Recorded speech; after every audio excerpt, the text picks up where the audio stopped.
Hello everyone welcome to my mini blog. आज हूँ कार्तिक पूर्णिमा आउ पंचुकर लास्ट डे तो से मुझे बोईतर मुरुज पकई आपण मैंने कमेंट करूँ केमिटी है आर वर्ष को पुणी अपेक्षा करा पड़ो।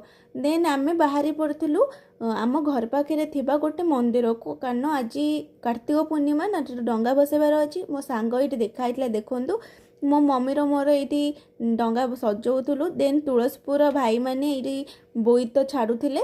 देन मुझे आम ट्रेन रे चलता ये डंगाटी माने बोईतटी मुझे भसई मु निजे तैयारी करी ये सांग देखाई आउ अच्युत धाम को जाइली मु तो सही राधाकृष्ण को झूल सारी मो मन को आत्मतृप्ति कर सारा पर आम पलि आसलु ऐतिहासिक बालीजात्रा बुलियापाई। आम भाषा आम साहित्यर गोटे माने साहित्य संस्कृति को बजाय रखापी यही प्रयासटी होती। आपण मैंने आसतु देखिए।